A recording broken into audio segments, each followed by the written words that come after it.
So we are now in the Gunston Hall Library Education Center. Where are we exactly? We are in collections, the Sorry. research library and collections. Research Lab and Collections. Now, this is typically not open except by appointment, or is it open at all? It's open by appointment. Okay. But because I got Smitty, I got permission to be here. I'm here with the head tech of the collections, and she is going to show us some amazing pieces that normally the public can't see. So let's start. Where do you want to start with my favorite things, which I hope I get to go home with, or the documents? Yeah, I guess it's the guest's choice. Well, let's start with the pistolas. Okay, yeah, so these are really interesting. This is a complete set of traveling pistols. These are dated for 1767. They were created by the gun master John Bumford in London, England. These are really rare. Usually, historically, we haven't been able to find many matching pairs or sets. Because you'll notice both the barrels, that's what helps drive home the matching set. And you can actually see the maker's mark right here. These are a real treat to see. Yeah, and I can pop on my gloves and kind of show you more of the details. Oh, yeah, because these are the ones you don't want to touch without gloves. Yeah. Yeah, so with metal, typically, we'll put on gloves whenever we're handling. So here we are, and we have the pistols here now. So we'll start with my favorite little detail, the angry face on the butt of the gun. Oh, I'm going to zoom in on that. Yeah, see, look at that. Even the teeth. You can even make out the teeth of this thing.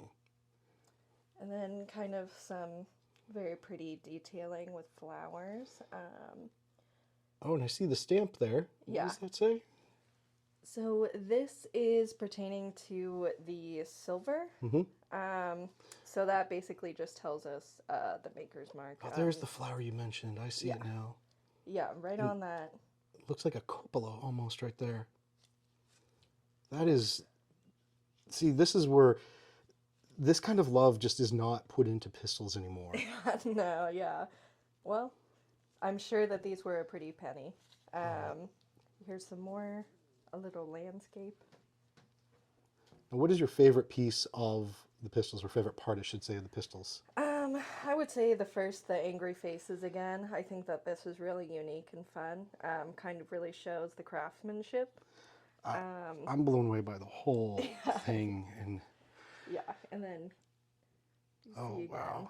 I'll flip it over. Oh, that'd be easier. Yeah, thank you. Yeah, with the Bumford London. Oh, that is beautiful. And then, now, these are flintlocks, correct? I believe so. Yeah, because if I'm not mistaken, you have the piece of flint here, the pan, and this is actually, weapons like this, are people who may not know this, I'm sure some people will, this is where the term flash in the pan comes from. Because if it would happen to misfire, the flint would strike, there'd be a flash in the pan, but if the powder was wet inside the round, the barrel there, it wouldn't go. So that's where you get a flash in the pan. Yeah.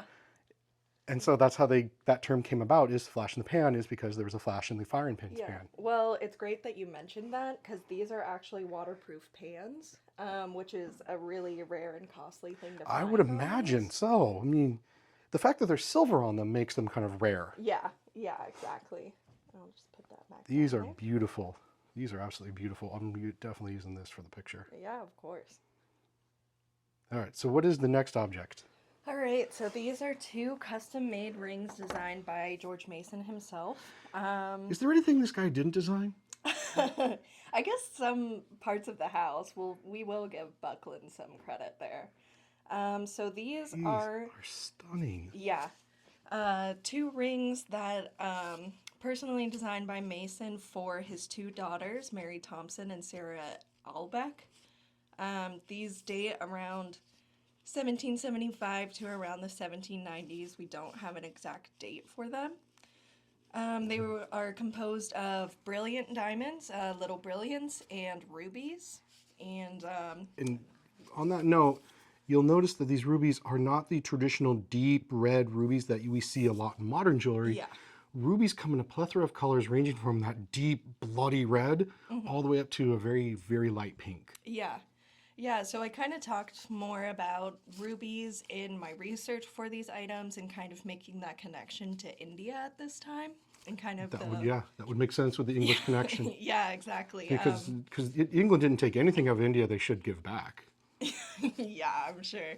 Um, so, yeah, and then also the brilliants are probably made in Amsterdam, Antwerp around this time.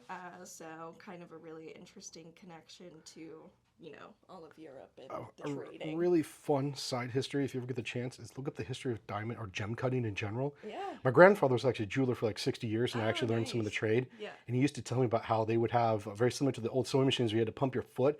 That's how they would have, or he says, they'd have one where you could have a guy stand to the side, cranking it on a wheel Yeah. just to get it up to speed. And so to see gems like this cut like that speaks to the level of complexity just to do that. Oh, yeah. Yeah. I mean, again, another great example of craftsmanship during the 18th century. And then finally, what do we have here? So this is our very big deal Washington letter. This is correspondence from George Mason to George Washington with an annotation written by George Washington. Did he actually? They actually draw a little hand to. Yeah. That is a. Yeah, very fun, like bullet point of the time. Oh, this is amazing. Look at and this is done without lines, people. So next time you complain to me about college rule or anybody about college rule, see what these guys are doing without that. Now, has this been translated and is available anywhere in translation? Because Yeah. I can read cursive, but that's kind of apparently a lost art. Yeah, well, I will say a lot of people think that younger audiences aren't able to read cursive, but I can safely assure everyone that we have plenty of young volunteers who help us with our transcriptions. So it doesn't seem to be as much of a dying art as once believed. Oh, that is very, very good to hear, this old man's heart. These are amazing pieces, and I'm guessing these are some of your crown jewels, so to speak, of the collections. Yeah, exactly. So for the Washington letter specifically, we do have an Omeka site. This is kind of a commonly used platform for different archives to make objects like this publicly accessible, and I believe we also did a little interview thing with the National Press Club, so they do have published information about this, and the transcript is publicly available online. Well, thank you so much for showing us these pieces. I really, really appreciate it. Yeah, of course.